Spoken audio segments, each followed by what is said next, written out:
Once I rough scrape a reed to basically crow, I let it sit overnight to think about its sins. Okay, so the cane will stiffen up. And then I go back in and finish it. Now this is the most finicky part of the process because this is where a reed that crows a C becomes one that I'd actually play an orchestra concert on. There's no new magic that goes into this step and no new techniques. It's all just the same areas of the reed and the scrapes that we've discussed before in the construction phases of reed making. But it takes experience to know which thing to do when. Hi, I'm Jennet Ingle, the 5 Minute Reedmaker, and I'm talking today about finishing oboe reeds.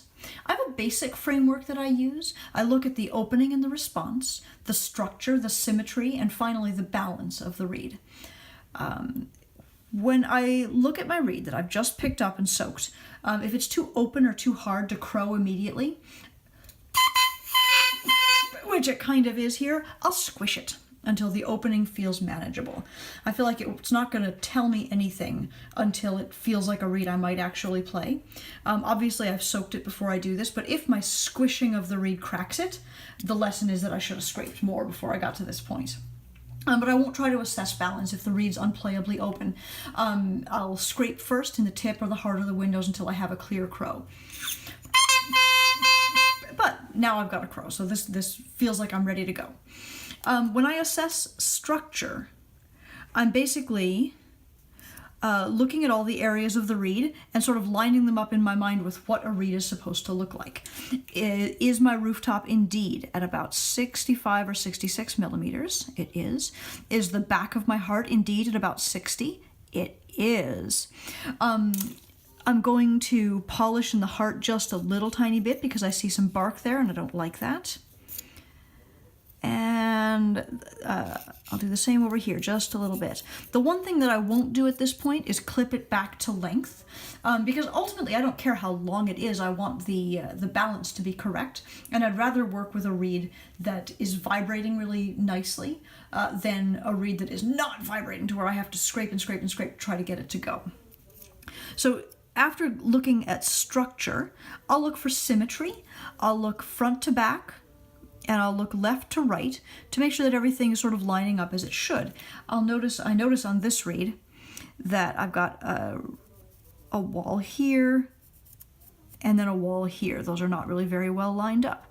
If I look at my rooftop here, I see this line, and this looks like it sort of scoops on the right side. So I may work to fix both of those things. Again, this is before I've really even played the reed. I'm just looking for left to right and back to front symmetry. And to me, I feel like this could be a little bit better. I even notice, maybe you can't see this in the video, that this side of the heart looks nice and smooth across. This side seems much thicker, especially in the center. That's also something I can assess by just squeezing with my fingers.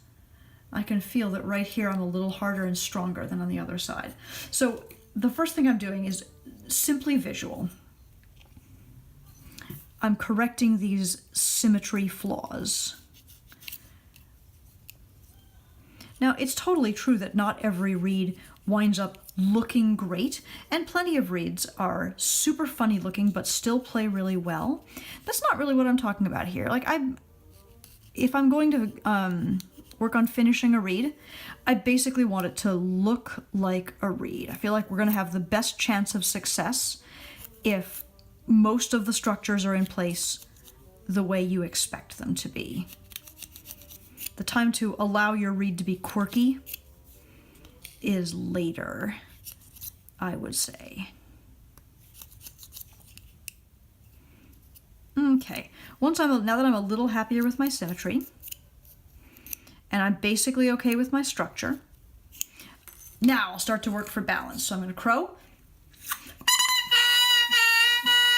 and the crow's a little bit low and a little bit flappy, so I'll clip right away.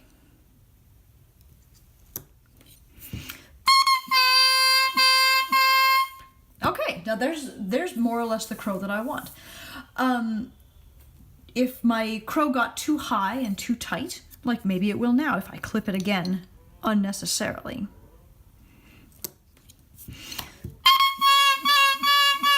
Now that doesn't feel free, it doesn't feel like the air is moving through it easily, and the pitch is too high. So I have to scrape somewhere to bring that crow back down. To generalize, I would say I'm always scraping with the goal of bringing the crow down, and then I'm clipping to collect the reed again before I actually play it. That's the general way that I balance a reed. So as I scrape, I'm working in the sides and corners of the tip first, because really that's never going to hurt you. And I'm going to see if sides and corners of the tip will bring my crow back down. Kind of, but it's still sitting a little up for my taste. So I think the next thing I'm going to do is polish the heart a little bit. I can still see a lot of strength on the side right here. And here. And that should have brought the crow down.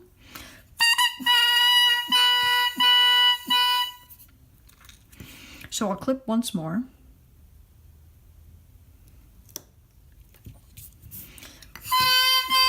And then pop this reed on an oboe.